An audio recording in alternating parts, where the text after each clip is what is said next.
Mirëmbrëma të nderuar teleshikues të Fox News. Mirë se vini në emisionin Pa Kollare. Unë jam Urim Tusku dhe me mua në studio janë edhe dy kolegët e mi të nderuar, zoti Reldar Dedaj, mirë se erdhe. Mirëmbrëma, mirë se u gjeta. Dhe zoti Dritan Laci. Mirë se erdhe Dritan. Dhe faleminderit që jeni i pranishëm në studion e emisionit Pa Kollare. Të nderuar teleshikues, në mbrëmjen e sotme ne kemi përzgjedhur si temë të aktualitetit politik, e cili duhet thënë aktualiteti politik është i ngarkuar në çdo ditë të tij gjatë gjithë javës, sidomos me që kemi hyrë në fushatën zgjedhore të zgjedhjeve të 11 maj 2025, por gjithmonë në realitetin shqiptar politika na servir her pas here befasi, sidomos me lëvizje, me kapërcime, por edhe me deklaratat të ndërsjellta të kahëve politik.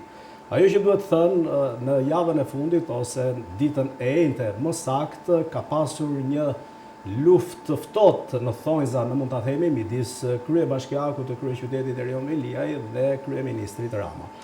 Sherri, në mund t'i themi kështu, ka nisur për shkak se kryebashkiaku Erion Veliaj ka ndërmarrë nismën për të larguar nga detyra një përfaqësuese ose deleguar detyrën diku tjetër nga ajo përfaqësuese që ja kishte deleguar deri më tani, që është nënkryetare e bashkisë Anuela Ristani, dhe e ka dërguar tek Sara Goxhaj. Por kjo, le të themi, ka sjell pakënaqësinë e kryeministrit, i cili menjëherë ka urdhëruar verbalisht që ta zhbojë këtë vendim, dhe kjo ishte në fokus të medias në javën që ne sapo mbyllim.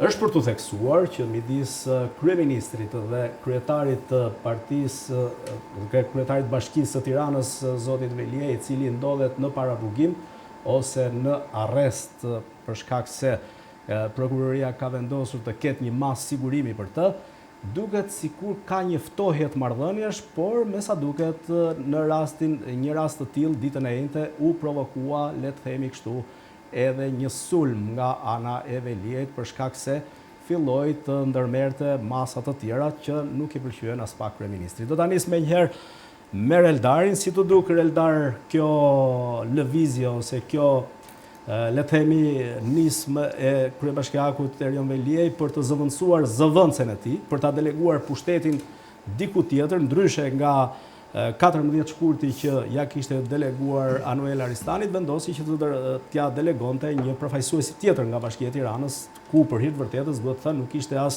nënkryetare bashkie, por me nisma sërish nga burgu, paktën siç thuhet, e bëri kryetare bashkie nga drejtoresh kabineti, dhe më pas vendosi që të enjten ta bëj edhe nënkryetare bashkie. Të duket sikur Veliaj nuk po i beson atyre që ka vendosur, apo kërkon njerëz akoma me të besuar?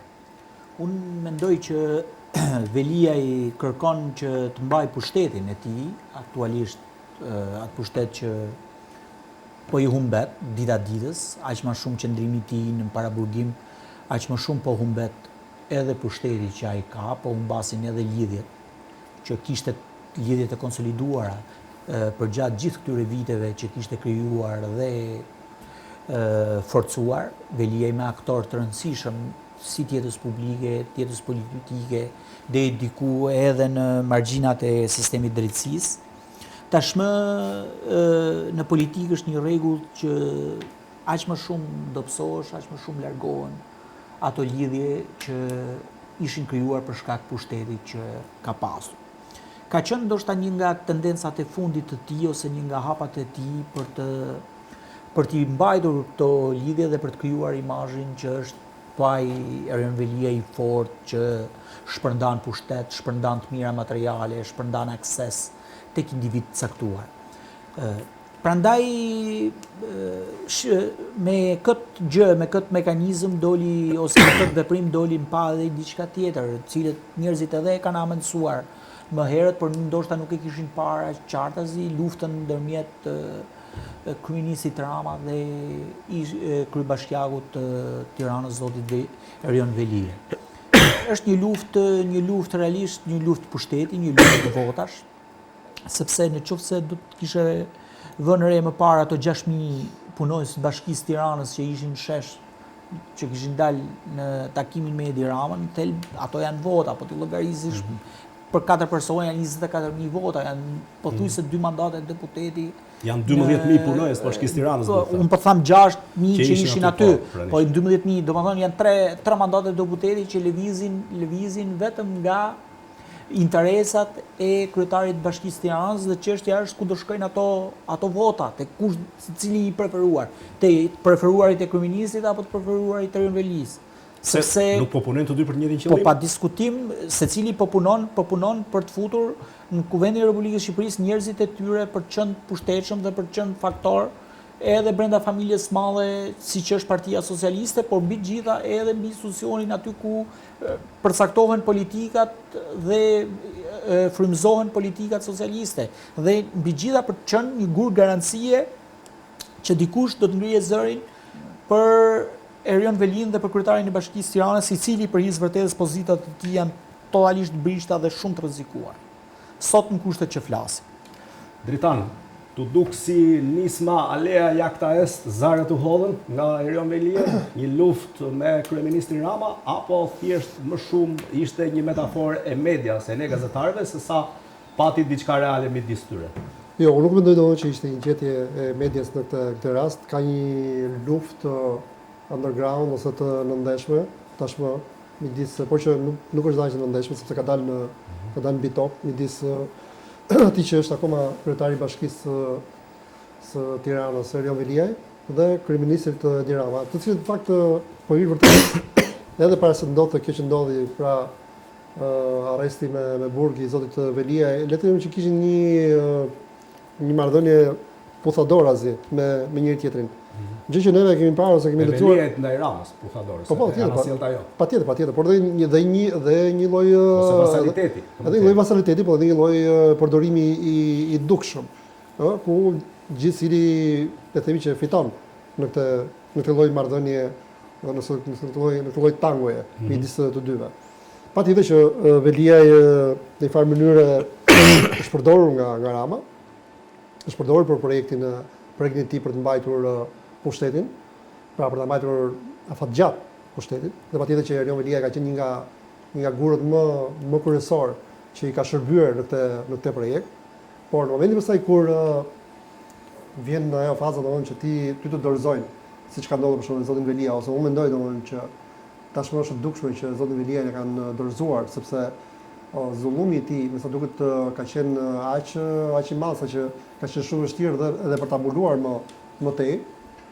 Dhe vjen ajo që kosto për partinë. Po, dhe vjen ajo pastaj që është prapaskena e ditëve të fundit. Pra, nga një ditë Shën Valentini, kur ne kishim komandimin në krye të Bashkisë Tiranës të Anuela Ristanit, por që shpejt u kuptua që Rama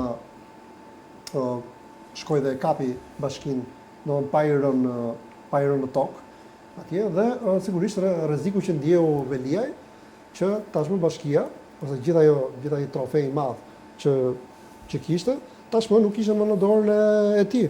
Se ai edhe personi si Anteu që po spreku bashkinë. Pra, edhe personi të cilin ai e komandoi, për interesat e veta aty, sepse mund të komandonte mendoj unë për shembull një kryetar tjetër, se ka shumë kryetar Bashkia e Tiranës, por zgjodhi ndoshta jo pa qëllim Anuel Ristani, nuk e di ta them tani për çfarë, por fakti që Rama u kujdes që shpejt të merrte gjithë punët e bashkisë në dorë, ose ato levat, marshet e bashkisë, dhe kur është në një situatë elektorale, duket se ndjeu tek ose i aqoi mornicat, le të themi, Veliaj, në atë pikë domosdoshmë të ndjente një lloj të ftohti, të acartë atje, dhe ç'a ndodh tani atje? Ç'a ndodh?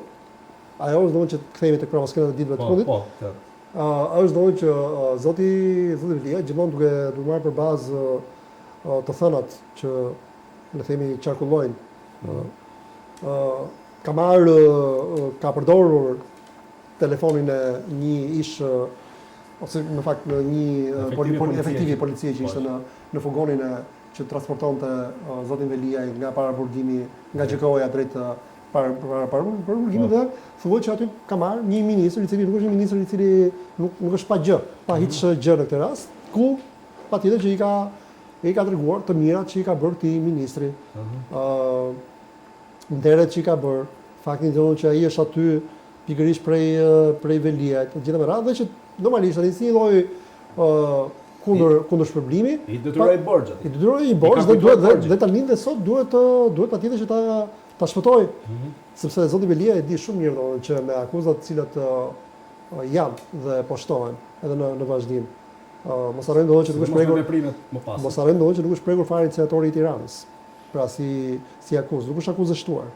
Është akoma një proces në hetim senatori i Tiranës, por që nuk ka një akuzë për zotin Veliaj, por nëse shtohet edhe kjo akuzë, pastaj ditët e qëndrimit e tij në qeli mund bëhen më të gjata, ndoshta edhe më të gjata se ditët ose netët polare.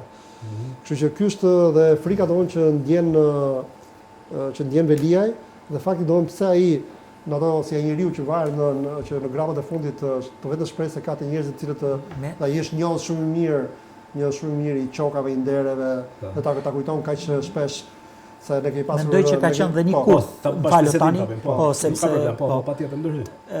Mendoj që ka qenë dhe një kurth që e kanë tërhequr ose i kanë sugjeruar Veliajt luftën frontale drejt për drejt me prokurorin. Është një sugjerim. Ja kanë njohur, prokurori nuk e ngri këtë karrierë.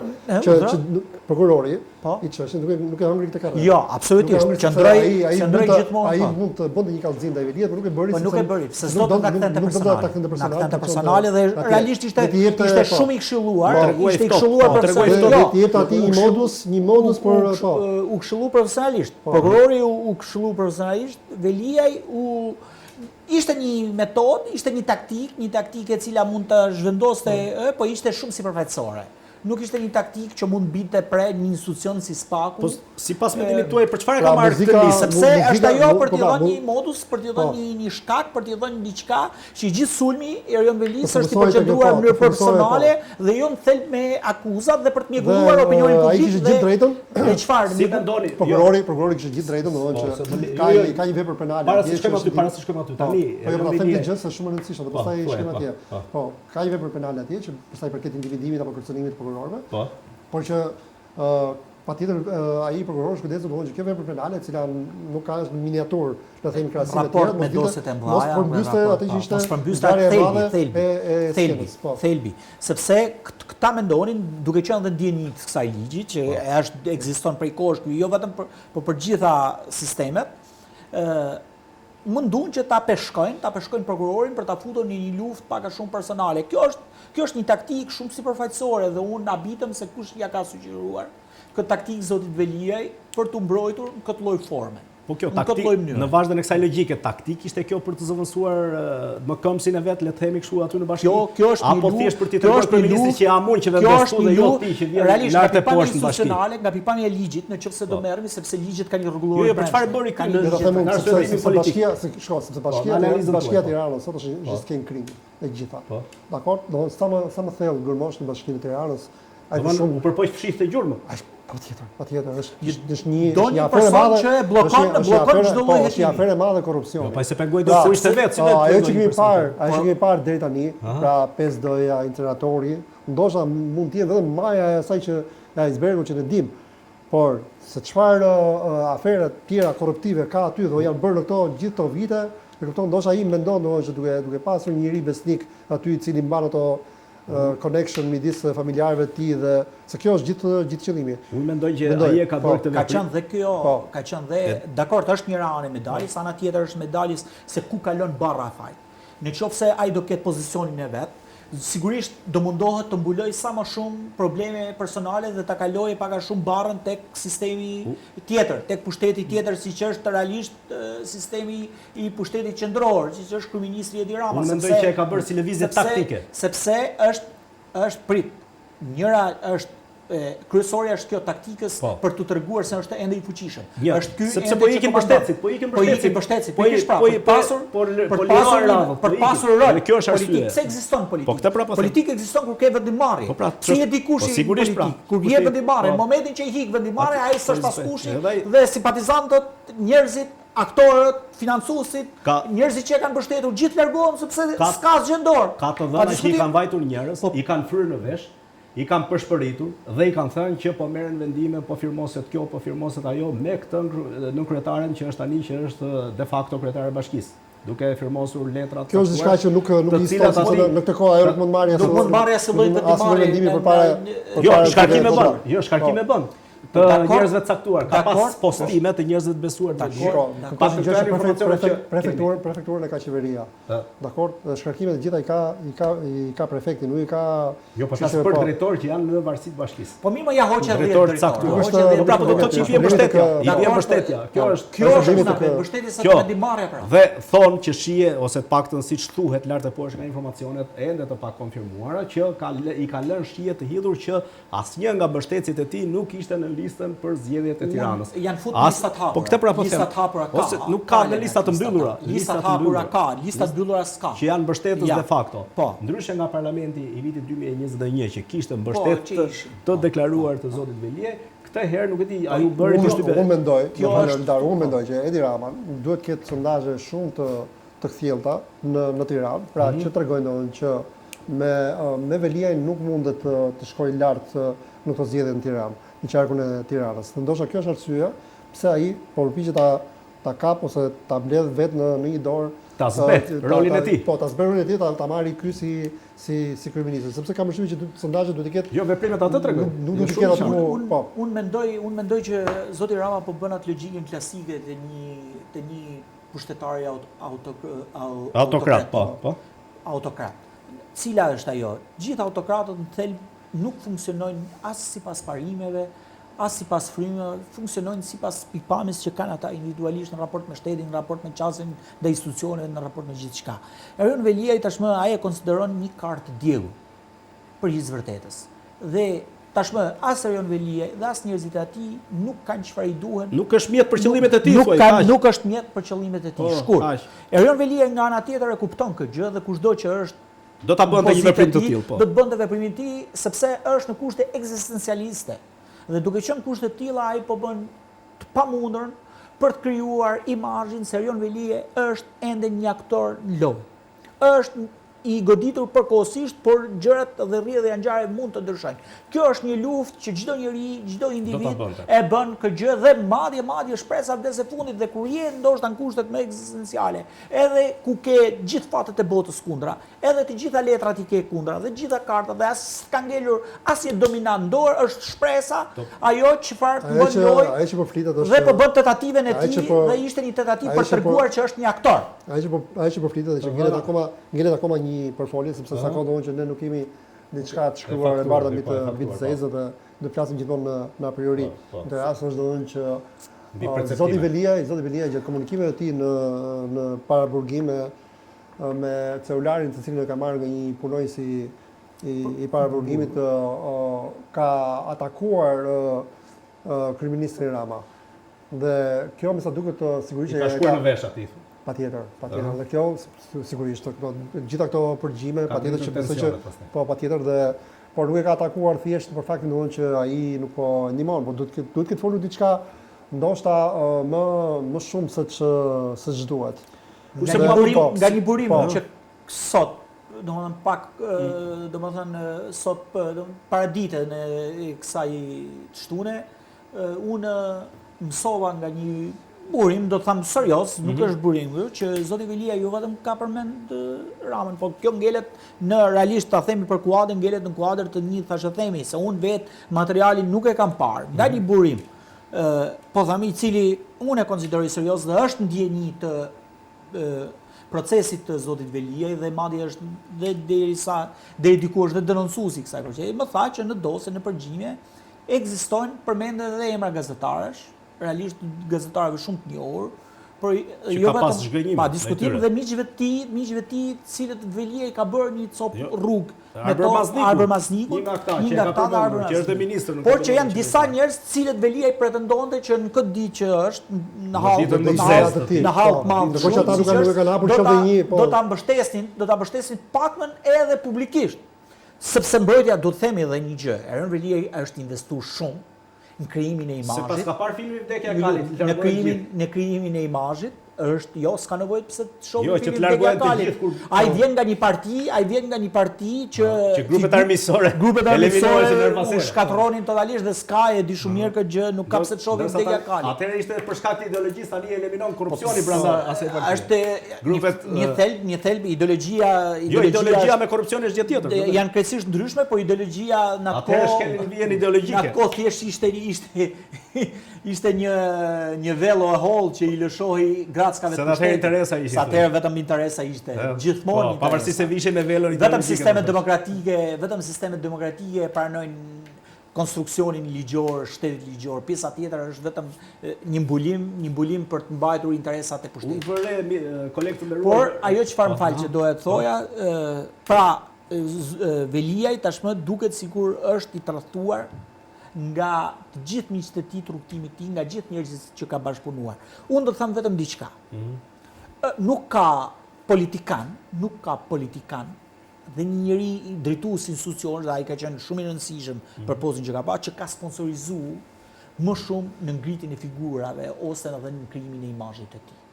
Është nga njerëzit që ka hedhur para të madhe, veçanërisht media, për të ndërtuar jo vetëm vetë ai opinionin publik, por edhe për të krijuar të tjerë, për të krijuar lider të ri të komunikimit. Dhe realisht ka hedhur shumë para për ta bërë këtë fasadë të këtij lloji. Po nuk i paska hedhur drejtimin e dur. Dhe kjo Se është s'paska efekt. në ditën më të zezë ti, e kanë trajtuar gjithë. Dhe pikërisht ajo Jo, nuk lufta po vjen dhe efekt. dhe lufta më e madhe që po bën ai është për të krijuar këtë imazh që unë do të rikthehem përsëri. Këtë do të krijoj. Por në thelb të gjitha kartat i ka kundër vetes. Do kthehet si Edmond Dantes madje, do hakmer. Ndoshta do të jetë një Edmond Dantes seri. Të lutem jo vetëm këtë të them. Keni vënë re unë imagjinatën time më shkon që Basha me Ramën po bëjnë hidhe prit. Mos po bën në mënyrë underground me një tunel të nëndheshëm, le të themi, edhe zoti Berisha me Veliaj. Këtë si pyetje, si provokim me njëri tjetrin. Ndërkohë, Politika është partitë shkulisë.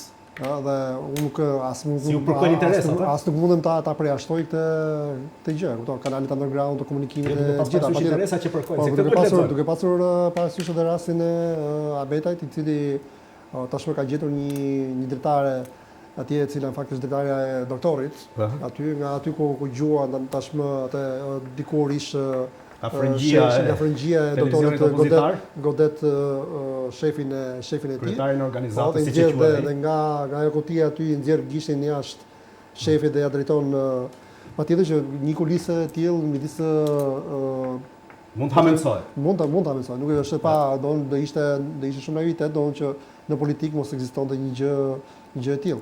Eldar, e thash mirë se më duket ulja e toneve të Berishës. Shumë të saktë. Berisha ishte më i ulur dhe mund ka bërë shumë përshtypje.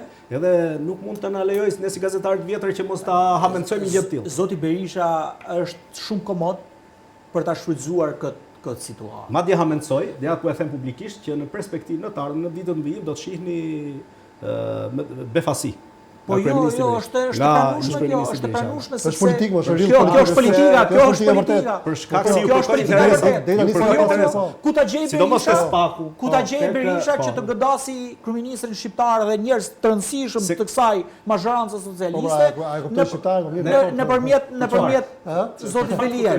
Nuhatin, ai ka nuhatin e duhur Ja kemi të drejtë të themi. Po kemi të drejtë një ditë. Zoti Berisha duhet dhe nëse se ka bërë këtë gjë për të krijuar, duhet të tentojë që të krijojë kanale të mëndhshme me aleanca fluide janë gjithmonë të rëndësishme. Po pa diskutim dhe të përkohshme për sa i përket kanë interes përbashkët. Po, interes përbashkët është dhe Velia kërkon të shpëtojë SPAK-un tani. Po këtë pra po themi lidh dhe SPAK. Interesa nëse janë interesa të përbashkëta, realisht unë këtë e them dhe do ta them, nuk ka gjë më urgjencë se se rotacioni politik.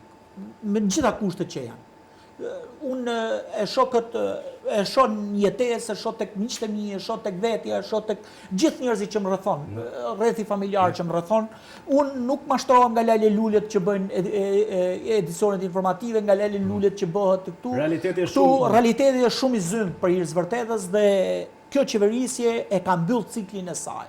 Zoti Rama qeverisjen e tij duhet ta mbylli sa më parë dhe ëndra e tij për Bashkimin Evropian është gjëja më skandaloze që më irriton. Prandaj thash që u përkon interesa.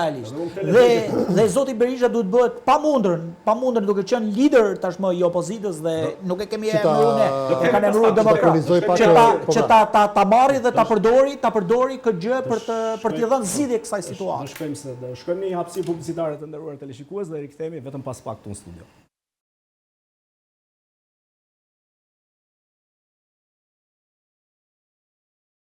Jemi rikthyer sërish në studio të nderuar teleshikues këtu në emisionin Pakollare, ku me të vërtet flitet pakollare për sa i përket të vërtetave dhe atyre të cilat ndodhin ose që media nuk arrin t'i shoh dot me lup siç i shohim ne këtu. I nderuar dritan, në lidhje me vazhdën e diskutimit që i kishim pak më lart. Doja të thosha për ta kunizuar pak se si ka menduar dhe funksionuar zoti Velie dhe pse mund të qëndroj për shkak një kulisë midis doktorit dhe njerëzve që ai ka pranë tij. Sepse mua në mendje më vjen mënyra domos si Veliaj për hir të interesave të tij, nuk ishte për çiko. Për një personazh të tillë nuk ishte rëndësi në ishte faktor i ulët publik apo faktor i lartë publik. Kur vinte puna për të ta bërë një nder, dhe sigurisht për të marrë si shpërblim heshtjen tënde, ai ishte avdhon që edhe për një puset që kishte në lagje, nëse ti shkruaje për maksimumin për një orë, të vinte të cilët grupet nëse ai do ishte njëri, nëse kuptonte që ti i vlen në qëllimet e tij, ai ishte avdhon që për një orë puseta mos ekzistonte në aty. Pra dhe kështu ka vepruar realisht. Dhe unë kam pasur një debat shumë madh dhe me kolegët mi gazetar, sepse një kohë ai jo vetëm që i mbitën në këto festat e fundvitit, por edhe i shpërblente në atë kohë me bizhu ose me dhurata në këtë rast, kuptoj që sado që ishin në kufite një modestie apo por ishte një lloj miklimi. E fuste në borxh. E fuste në borxh, ishte një lloj miklimi. Dhe unë këtë e shikoja sepse këta gazetarë asnjëherë nuk merrnin në guximin qoftë të bënin një kritik. Blie heshtja me një palvët. Blie heshtja me një orë modeste dora apo me një orë smart. Pra, në kuptimin ai ishte kaq i aftë të mbyllte gojët apo të blinte heshtjen, saqë në tipare të tij unë kam përshtypjen që ai është i aftë për bërë dhe shumë gjëra të tjera dhe prandaj besoj ndonjëherë që kërcënimet që bëhen në mënyra si ai ja mori telefonin atij policit brenda fungonit. Për postyra pa do të ketë mjetet e dura, ti bëj këto gjëra. Po patjetër. Do të ketë mjetet por ka se mirë dëshira apo jo real. Por ka vetitë dura, pra ka mungesën e cinizmit që ka shumë të theksuar, pra ai për shpëtuar vetëm mund të bëjë gjithçka. Dhe ky është rreziku më i madh që sot gatuan ose bluan Rama tek vetja e tij, se çfarë mund të nxjerr ky personazh në kuptimin e problemeve. Në fundit e shpenzorës që secili të shpëtojë vetveten nga. Po, njerëzore kur vjen puna për Veliajn, se këta të tjerët kanë planuar do të bëjnë një çik burg, e kuptoj, por mos të flasin. Pavarësisht se janë pjesë e një projekti. Mos është më i pakët burgu këtyre, prandaj heshtin. Po nuk e di, mund të jetë, por rrugën e gjatë, ndoshta Veliaj ka kuptuar që duke i dhënë gojës shumë, thjesht i ka shtuar hallet vetes. Të dalim pak te çështja e dytë, e cila ka të bëjë me premtimet që po bën kryeministri në detyrë Edi Rama, i cili thotë dhe po tund shqiptarëve pasaportën e Bashkimit Evropian, sipas tij në vitin 2030 ne do të shkojmë, do jemi pjesë e familjes së madhe të Bashkimit Evropian. Kjo është gjë. Pyetja që lidh vetvetiu, a i plotësojmë ne këto kushte le të themi ekonomike, financiare, le të themi kulturore, e shumë të tjera, sepse për ta thënë si në parantezë që Më kujton kohën që u bën pjesë e NATO-s, por që ushtria shqiptare vazhdonte të ishte me shapka. Ushtria shqiptare vazhdon një realitetit të tillë, edhe për sa i përket Bashkimit Evropian. Ushtria shqiptare vazhdon dhe sot. Jo, mos të hallakatemi tek ajo. Jo me shapka me igjish, shapka plazhi. Po zbathur komplet kur vjen puna për këtë po. Është gjë më e papranueshme për një popull i cili ka lindur në Evropë, ka jetuar në Evropë, vazhdon akoma të aspirojë për Evropën, për Bashkimin Evropian, për vlerat e përgjithshme dhe të pranojë domosdoshmë që njeriu i cili do ta çojë drejt këtyre aspiratave është njeriu i cili në fakt në këto 12 vjet e ka çuar nivelin e korrupsionit në nivele të tilla saqë nuk e di duhet marrësh ndoshta 30 vende bashk dhe nuk e di a e bën apo jo këtë hambarin e korrupsionit që ka prodhuar kjo. Po. Për masën e të krimit po kështu. Të problemit me pronat po kështu. Pra unë sot po punoj për një mision dhe po ju them domosdoshmë që denoncimet më të shumta që vijnë pikërisht nga problemet me kadastrat. Shqiptarët kanë ikur nga Shqipëria prej vitesh dhe kanë lënë halle të mëdha. Ka një mbivendosje pronë. Halle të cilat i kanë o me komshiun, o me shtetin. Kryesisht i kanë me shtetin. Pra shteti ka futur në një lloj qerthulli nga që është shumë e vështirë domosdoshmë që ata të dalin dhe unë nuk e di cili Bashkim Evropian do vinë neve na i zgjidhë problemet e pronave, të cilat sot kanë një moshë gati 35 vjeçare, po unë them që kanë një moshë më të vjetër. Pra kanë një moshë gati 80 vjeçare. Për ligjin 7500 Ligji 7500 dhe ligjin dhe 845-s. Dakor? Pra është bërë një mishmash, një vllavrasje në këtë vend dhe njerëzit kanë ikur nga këtu sepse nuk e duronin dot më mbi supe hallin që u kishte rënë. Dhe po ta them që pjesa e madhe e këtyre denoncimeve vijnë vetëm për problemet që kanë me kadastrat. Kadastrat janë një krim i madh, mizor që është bërë këtij vendi dhe që e ka shpopulluar këtë vend sepse ti mos të gëzosh dot pasurinë. Të rish pafundësisht të gjyqeve. Ka njerëz të cilët unë lexoj kalvari pafundur. Kalvari pafundur vojtës, të cilët kanë mbi 20 vjet që rrin dyerve të asaj që është drejtësia, por që në fakt nuk është drejtësi, u është thyer në një padrejtësi të madhe. Zoti Deda, është në gjykimin tuaj kalbeteje kjo pasaporta për Bashkimin Evropian? Kjo është një gjë realisht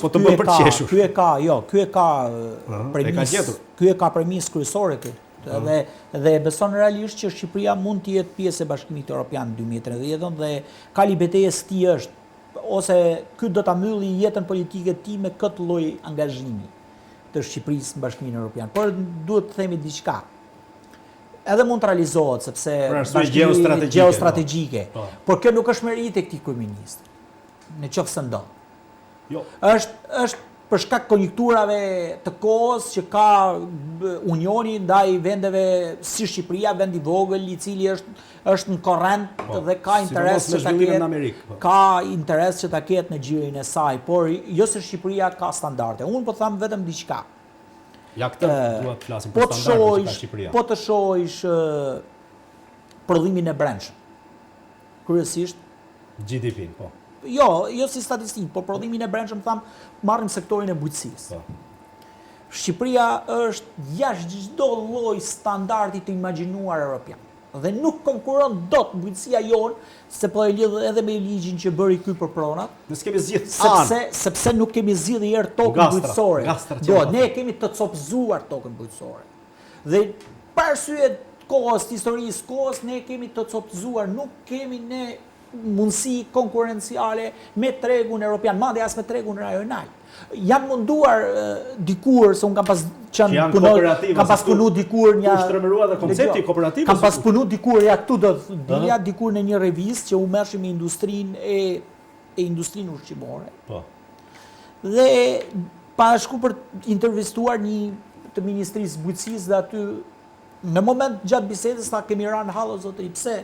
Sepse nuk po fusim idenë e kooperativës. Sepse njerëzit po ma lidhin me kooperativën, me kooperativën e me terminologjisë kooperative, dhe sa ju themi do të bëjmë kooperativa bujqësore, ata irritohen sepse do ta ktheni varfërinë, se kishin konceptin e varfërisë. Ata nuk e kuptonin se kooperativa është një bashkëpunim, vlerash, idesh, aksesi, energji dhe ndarje kapitalizon ato dhe për t'i bërë ballë dhe mundohen atë fusin, tani do t'ju ndryshojnë ca koncepte që t'ju vijnë me ca koncepte tjera për t'i futur në dhe u bën një tentativë realisht nga ministria asaj kohe që ishte në pushtet zoti qeverisja e Berishës, u bën një tentativë por nuk realizoi, dështoi, vetëm në disa vende të caktuara arritën të në Shkodër, në Korçë deri diku, arritën të organizonin, por pjesa tjetër e Shqipërisë dështoi.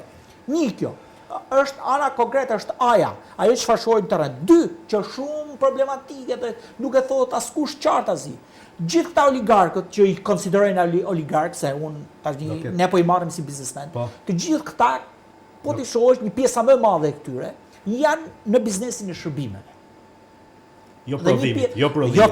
Dhe një pjesë e shërbimeve, është dhe kjo industria bujqësore dhe gjitha industritë e tjera. Dhe janë vetëm sektorin e shërbimeve. Dhe ne qytetërisht Shqipëria ka një specifik veçantë, po ta krahasosh edhe me rajonin, me bizneset e rajonit, lemon e Europës perëndimore, të cilët bizneset më të mëdha ose bigët që konsiderohen atje janë njerëzit prodhues.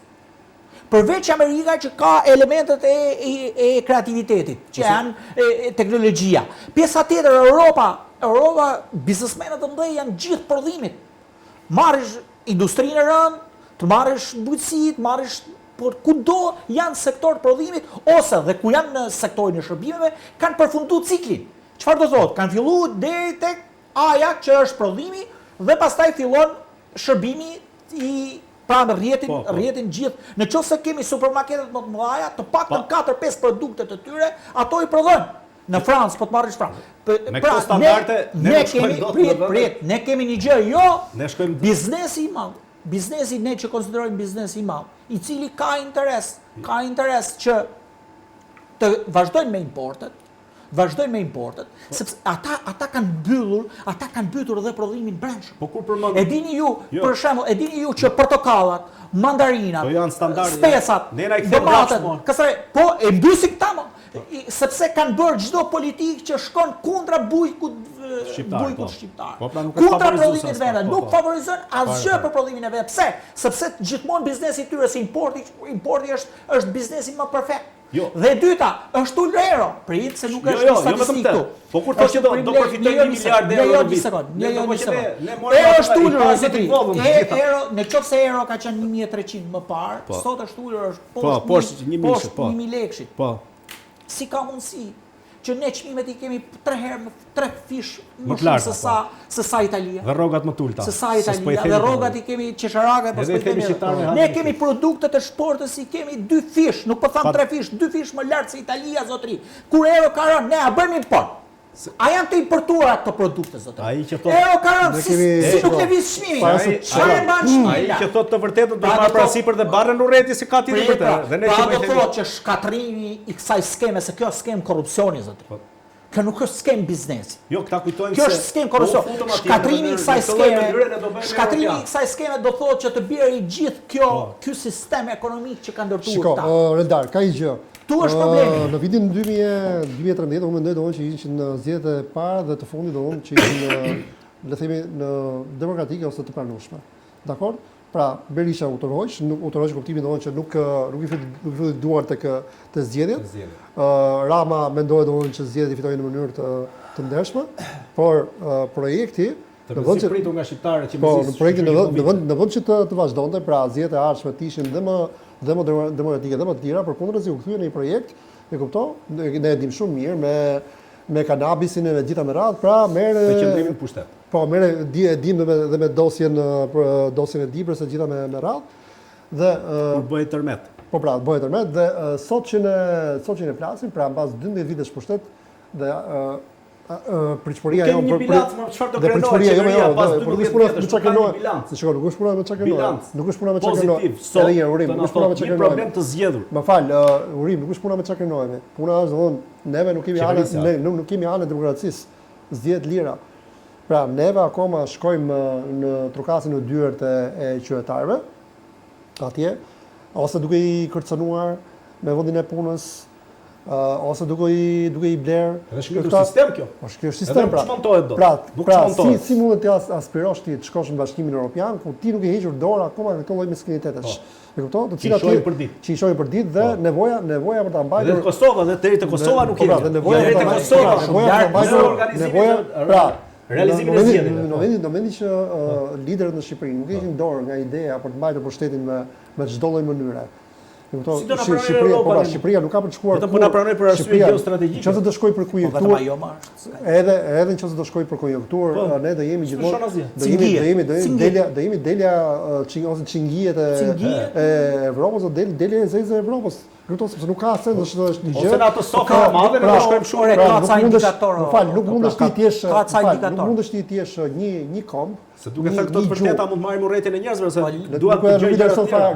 Nuk intereson fare, mund të flas fare për sidomos ata që na shohin nga jashtë. Se çfarë mendojnë njerëzit të vend as nuk duan t'ia di fare, le ta zgjidhin ne kemi marrë përsipër të vërtetën. Po pra, le ta zgjidhin me politikën, le të shkojnë atje. Po ka ca indikator. Po pra, unë diti them domosht që mos e shit jetën tënde për 5.000 lekë për i thesë miell. Kaq di them unë. E për dokra pasaporte. Kaq, unë kam edhe familja ime ka 35 vite që jeton, që voton në këtë sistem, por nuk di ta ketë shitur ndonjëherë votën. As madje janë përzën nga dera e shtëpisë nëse ka ardhur dikush dhe ka bërë një gjë të tillë.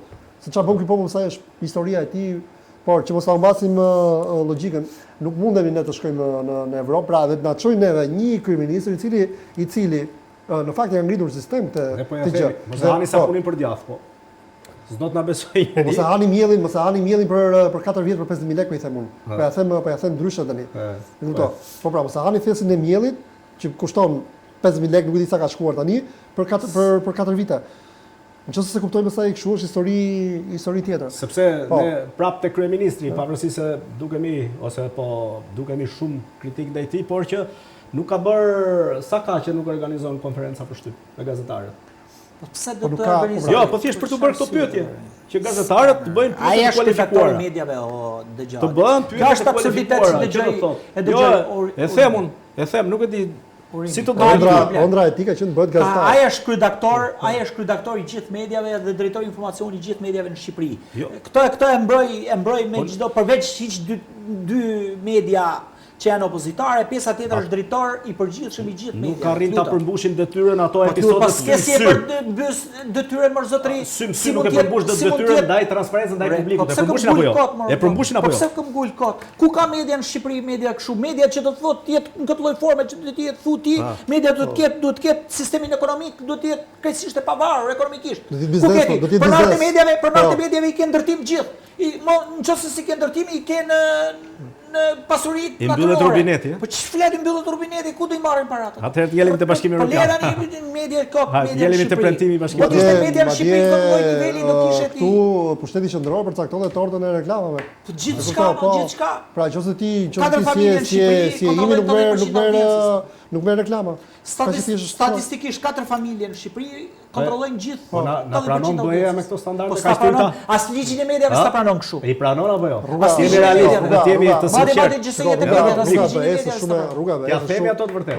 Rruga BE-s është shumë e gjatë. Do nuk është vetëm politika, është edhe njerëzore. Po premton. Është edhe njerëzore, nuk ka lidhje, po me mentalitet, nuk ka lidhje. Nuk është vetëm politika, është 12 vjet, o koleg të nderuar, ka 12 vjet, janë përmbushur apo jo? 300.000 vende pune janë hapur apo jo? Shiko, pyetja që ngrihet. Ja, një gazetar që do i bënte pyetjen në konferencë për shtyp. Atzef Flumi ka thënë që shqiptarëve u duhet ndruar truri. E kuptoj. Tani le ta themi kështu, shqiptarët kanë 35 vite që jetojnë në Evropë dhe vazhdojnë akoma po marrin një aspekt që e lexoj shpesh në kronikat e sidomos ato greke, ato italiane dhe jo vetëm që i dhunojnë gratë e tyre, i vetëm që i çojnë drejt vdekjes. Po kjo është çështje elementi kulturës, mungesës kulturës pastaj. Dhe kjo është një nga faktorët e tjerë. Po kjo është që do flasim Eldar, se Eldar kjo është qeni të, po pse çfarë bën ti je evropian? Po ti evropian. Mungesa e kulturës, e kemi në nivel në Evropë ke lindur, do të thashë një herë, është. Po pra, grupet e marginalizuara ekzistojnë kudo. Po çfarë janë ato? Kur ti importon një sjellje nga Shqipëria dhe e çon pastaj në një vend bashkimit evropian, të ke një problem shumë të madh. Mendoj unë. Unë mendoj që ne me kulturën europiane dhe me atë çfarë ndodh, çfarë është kultura europiane, Nëse kemi fare lidhje, ne nuk marrim erë. Nuk i përmbushim ato vlera. Nuk vjen. Jemi shumë larg. Keni gabim.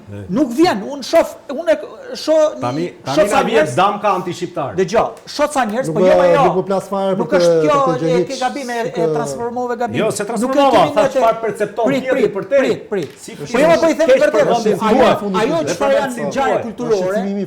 Dëgjoj, ato çfarë konsiderohen ngjarje kulturore në Europë. Ngjarje kulturore në Europë. Për shembull, ke parti një media këtu në Shqipëri që tu merrte me raportin Draghi tani që bëri Draghi që bëri raportin tani për Bashkimin Evropian se çfarë duhet bëjë Bashkimi Evropian në raport me kulturën dhe investimin në arsim. Realist ka që i shohin ata. Ke parë një me televizionet kombëtare, flasë le televizionet e tjera, se ndoshta s'kan burime njerëzore. Televizionet kombëtare ke parti nuk sepse s'din fare të shohin se çfarë është. Televizionet kombëtare me zotëri të shohin çfarë tha raporti Draghi dhe si e ka sot e Bashkimin Evropian me Shtetet e Bashkuara të Amerikës në raport me investime në vlera monetare. Janë të humbura. Europa po e drejton problemin tjetër kund. Nuk i lë meskinitetin. Një për arsimin që bëri përshtypje një detaj për arsimin.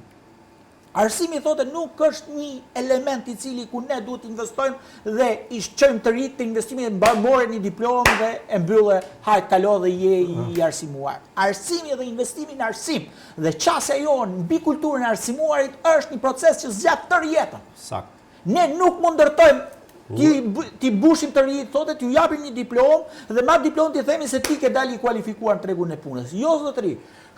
Sistemet arsimore duhet të investoje, shteti duhet të investoje për t'i perfeksionuar në çdo etapë të kohës dhe vazhdimisht për shkak sepse është një proces që nuk përfundon.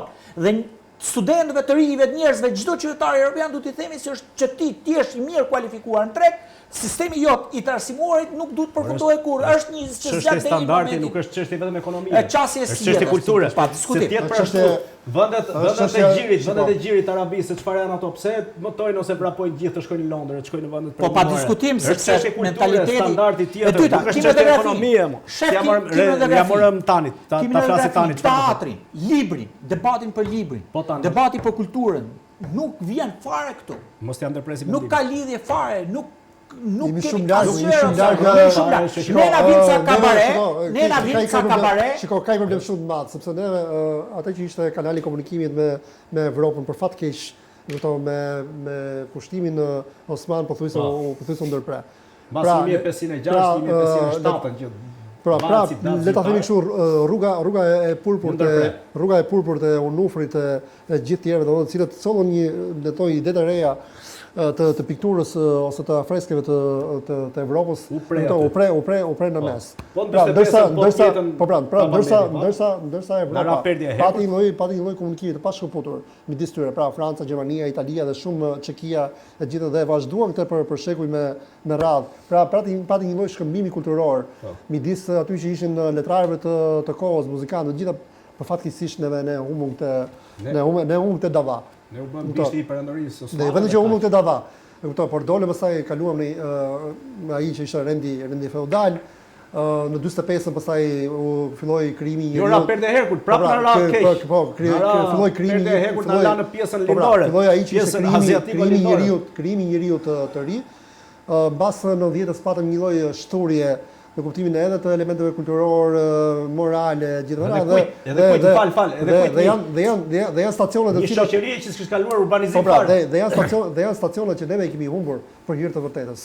Pra ne kemi humbur shumë revolucione. Dakor, kemi humbur revolucionin e Blue Jeans, revolucionin e muzikës, kemi humbur pothuajse të gjitha këto. E kupton. Pra kemi bërë një jetë, e kupton, thjesht në kuptimin gjenetik të gjithë, por jo kulturor, jo për ta marrë për të thithur atë që është ushqimi kulturor. Nuk është na ka munguar neve. Po ne bëjmë revolucionin kulturor këtu në 67-ën. Dhe nuk është na ka munguar, po, dhe nuk është na ka munguar neve. Nuk është një popull që munguar në 67-ën revolucionin kulturor. Duke bërë popullin ateist. Po pra, për Shaqini merr vlerë të teoritë të Tenzion Apinit, ka qenë një batut filmi. Kështu që ke një Jo, po këto procese na kanë lënë shumë brapa. Duke mos i kaluar në mënyrë të natyrshme këto procese që rendite pak më lart, këto na kanë lënë shumë brapa. Dhe pasoja të pak korrigjueshme. Pra, pasoja të pak korrigjueshme. Kordoni jon po i shifen sot, do të shifen në vazhdimsi. Pra, kordoni lëshyes kulturor, arsimor, dukues është në ndërprerje në mënyrë të dhunshme me Evropën. Dakor, por pos fakti doon që tani për ty ke elementet historike doon që ne kemi periudha të gjata të errta në historinë tonë, që nuk e dim realisht çfarë kemi çfarë ka bërë, çfarë ka ndodhur me këtë shoqëri. Çfarë kemi ndodhur me këtë shoqëri. Dhe ky është dhe gjithmonë kemi qenë shtojc apo vasaliteti ose fundi i një perandorie. Kemi edhe një faktor tjetër, se duhet ta themi, është edhe një detaj tjetër. Këto janë pa diskutim, këto janë fatkeqësi historike. Se është debati gjatë, na kanë krijuar probleme tepër të mëdha në mënyrën e të menduarit. Jo, të dalemi tek aktualiteti. Por do të them tek aktualiteti. Shqipëria ka një situatë shumë në rast të caktuara ka pas dhe Europa për hir të vërtetës, të paktën në mesin e dy luftrave. Ka reflektuar, ka pas reflektim. Por ka reflektim, por kemi një tradhti të elitës për shemb. Benda ka bërë, Julian Benda ka bërë një libër shumë të madh, Tradhtia e intelektualëve. Nuk e di se ta keni lexuar. Por e njëjta gjë më duket edhe me këtë Shqipërinë. Ka një ide shumë bukur ai thotë. Sistemet autokratike që në thelb nuk ma mushkush do të mendjen e mbajnë të qëllimshme thotë në mënyrë jemi një sistem autokratik total. E mbajnë të qëllimshme. Këtu pa diskutim. Dhe gjithmonë sistemet autokratike kanë nevojë për një plejadë intelektualësh të cilët ta legjitimojnë këtë sistem autokratik. Dhe ne themi gjithmonë bëjmë një pyetje si ka mundësi më këta intelektualë mendimit, këta njerëz mendimit. Ore referohet politika njerëz intelektualët që ka dhe sistemi autokratik i shtyp krijohet dhe ka nevojë në partneritet me këta intelektualë, sepse këta ju blen heshtjen atyre. Dhe këta intelektualë kanë gjithë ato mirë materiale, po të shohësh ti ju i keni parë. Po si janë intelektual pastaj, nëse ke mirë materiale. Nga intelektuali revoltohet më zotë.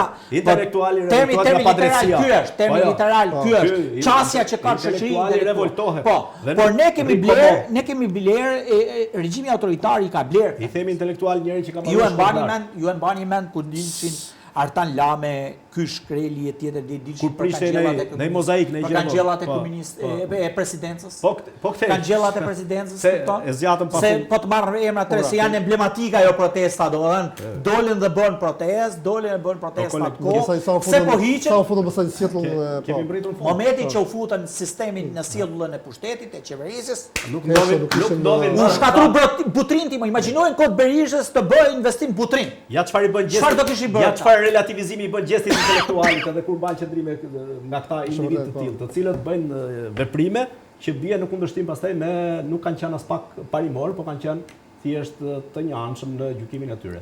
Kemi mbritur në fund të programit. Të nderuar teleshikues, ju falenderojm që na ndoqët, ju kujtojmë takimin tonë të ardhshëm, i cili do të jetë sërish ditën e shtunë në po të njëjtën orën 8. Deri atëherë, mirupafshim.